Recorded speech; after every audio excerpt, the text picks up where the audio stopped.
Hello everyone! So eto na po yung kasunod nating seafood recipe.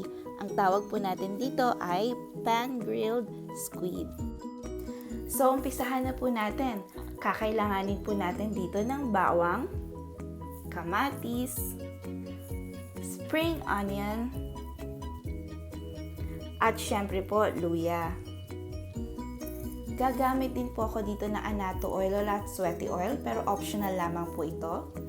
Pero yung ating calamansi juice talagang kailangan kasi sobrang sarap po ng may calamansi. Gagamit din po ako dito ng soy sauce at black pepper. So, nalinisan ko na po itong squid natin kanina. Kailangan na lang po natin ilagay lahat ng mga stuffing niya sa loob.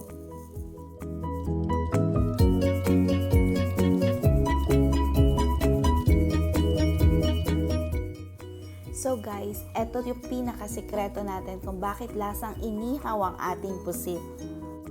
So kahit hindi natin iihawin sa mismong kahoy o uling, lasang inihaw pa rin siya sa mga yon dahil po dito sa pwede natin gamiting marinade na to. Alright, so since ready na po ang ating pusit, pwede na natin start mag-marinate. Lagyan na natin siya ng black pepper. Dito na rin natin ilalagay yung soy sauce natin, annatto oil or sweaty oil, tapos calamansi juice, and dito na rin po sa point na ito ilalagay ang ating liquid smoke seasoning.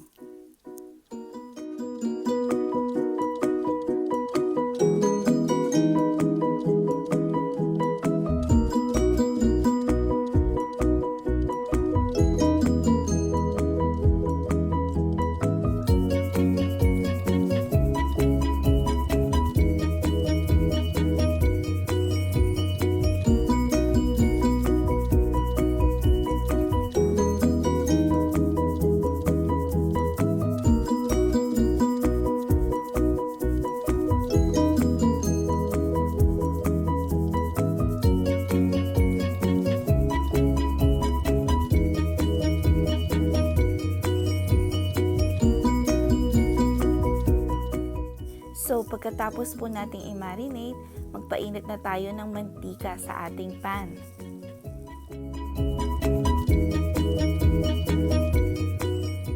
At para matanggal po muna natin ang lansa sa ating squid, ito po yung dapat nating gawin.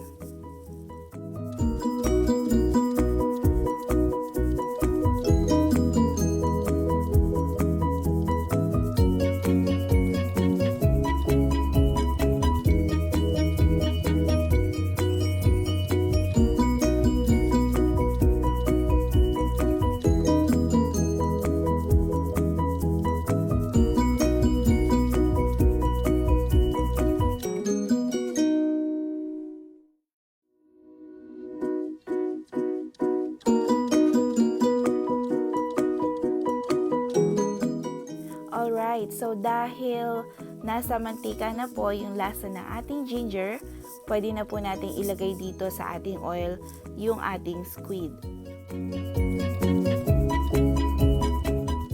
So, eto po yung pinaka-importanting part ng ating recipe ngayon. Dapat po lulutuin nyo lang siya ng mabilisan.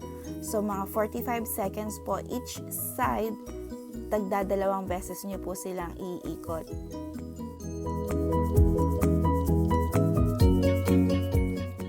At para po dun sa huling ikot natin sa ating pusit, ilalagay po natin yung natira nating marinade para mas maging malasa pa ito.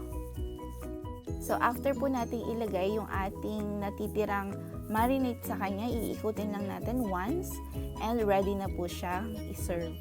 Thank you so much po for watching my video, at sa mga hindi pa po nagsasubscribe sa aking YouTube channel, Couples Food and Adventure, subscribe na po kayo. Maraming salamat po and God bless you.